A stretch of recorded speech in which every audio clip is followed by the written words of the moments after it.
जी जैसे ही कुएं में गेंद लेने के लिए प्रवेश हुए, वहां पर एक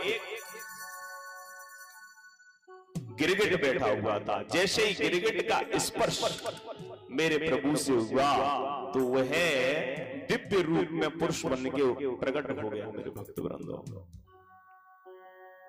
प्रभु ने पूछा, प्रभु ने परिचय पूछा, नृगो नाम नरेंद्रो अहविच्छाकुतनये प्रभु दानेष्वाख्यायमानेषु यदि ते कर्णमस्पृशम्। देखिए, आप किसी से अगर बात करोगे तो बात करने का ढंग तो सुंदर होना चाहिए, और इसका जो बात करने का, अपना परिचय देने का ढंग है, इसकी जो मानसिकता है वो कुछ विपरीत और अलग है। मेरे भक्त वृंदों, साक्षात परमपिता परमेश्वर पूछ रहे हैं कि तुम कौन हो, तो क्या कह रहा है पता है? हमारा नाम नहीं सुना आपने? दानियों में सर्वश्रेष्ठ। अगर किसी का नाम आता है तो सबसे पहले हमारा नाम आता है। इक्ष्वाकु पुत्र के सूर्यवंशी राजा नृग हूं मैं। कहने का ढंग कितना अलग है। प्रभु ने कहा, अच्छा भैया, इतने सबसे बड़े दानी होकर फिर इस कुएं में गिरगिट बन के क्यों पड़े हुए हो?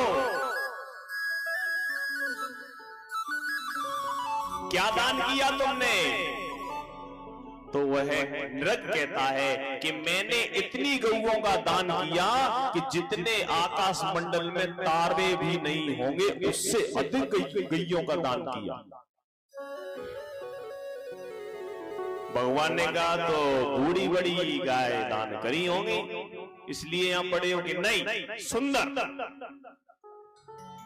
तो बोले, दूध नहीं देती होंगी?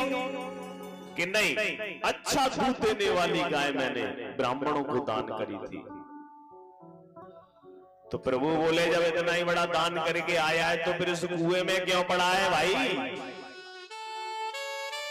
तब उसने बताया कि मैं 1 लाख गैयों का दान किया करता था। एक बार क्या हुआ कि जो गाय मैंने एक ब्राह्मण को दान करी थी, वह गाय ब्राह्मण के यहां से छूटकर मेरी गायों में मिल गई। वह ब्राह्मण उस गाय को ढूंढ रहा था और उस गाय को मैंने दूसरे ब्राह्मण को दान कर दिया। और जैसे ही दूसरे ब्राह्मण को दान किया, वो अपनी गाय को लेके जा रहा था।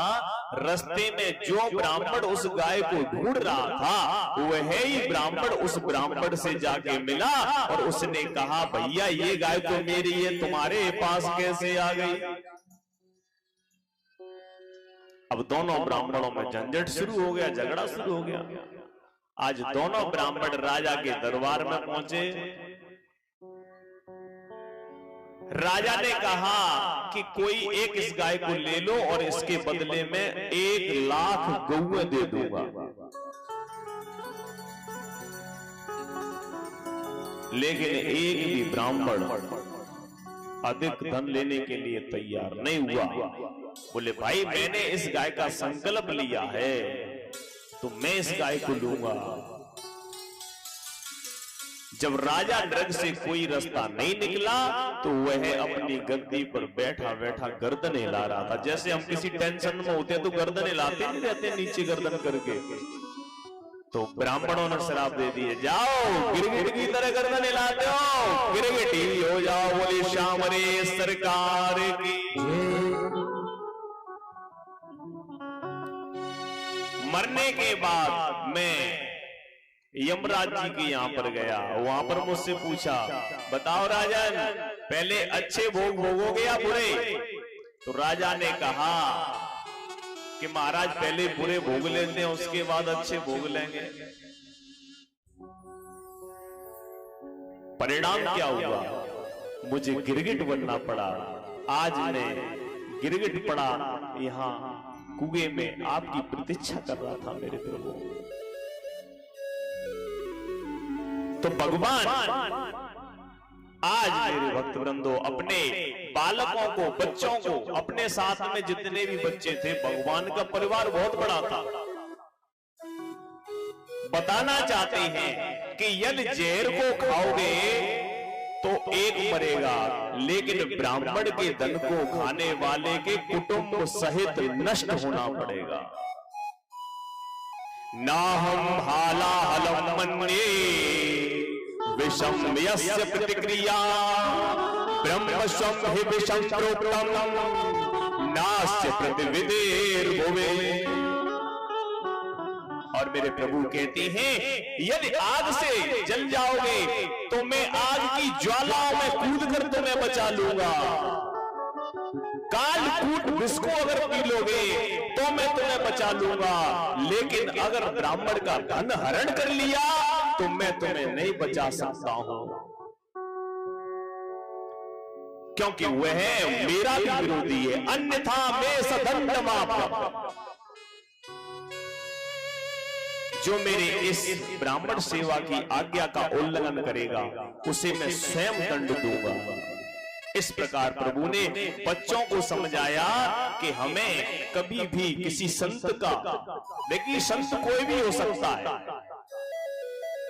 कपड़े रख लेने से ही संत नहीं बन जाते हैं। कई व्यक्ति ऐसे भी बैठे होंगे जो अपना नित्य कर्म, क्रियाकर्म बढ़िया तरीके से रोजाना करते होंगे, कभी असत्य नहीं बोलते होंगे, किसी का हृदय नहीं दिखाते होंगे, तो वो किसी संत से कम नहीं है। इसलिए हमें प्रत्येक क्षण, प्रत्येक समय यही विचार करना चाहिए कि हमारे पास जो व्यक्ति बैठा हुआ है वो संत ही है।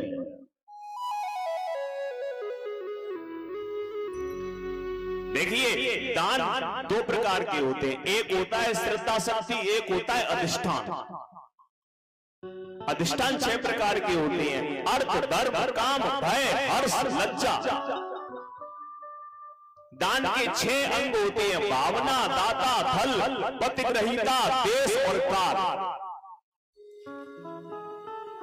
दान के 4 प्रकार होते हैं, एक स्त्री दान, जैसे कूप बनाना, कमरे बनाना, आदि बनाना। एक होता है त्रिक, सुबह शाम मांगने वाले को जो हमारी माता बहनें दान देती हैं वो त्रिक दान होता है। और तीसरा होता है नैमित्तिक, जो दान हम सूर्य ग्रहण और चंद्र ग्रहण पड़ने पर देते हैं उसको हम त्रिक दान कहते हैं। और चौथा होता है मन में कोई कामना होती है और हम मंदिरों में घंटे रामायण, भागवत, पूजा पाठ, जाने क्या क्या बोल के आते हैं, वो जो दान होता है वो मन की तृप्ति करने वाला दान होता है। दान की 3 विधियां होती हैं, रुपया देना, वस्त्र देना, और तीसरा प्राणदान, गौदान, स्वर्णदान, भूमिदान, अन्नदान। दान के 2 फल होते हैं, दान देने के बाद एक फल यहां पर भी मिलता है और मरने के बाद भी मिलता है।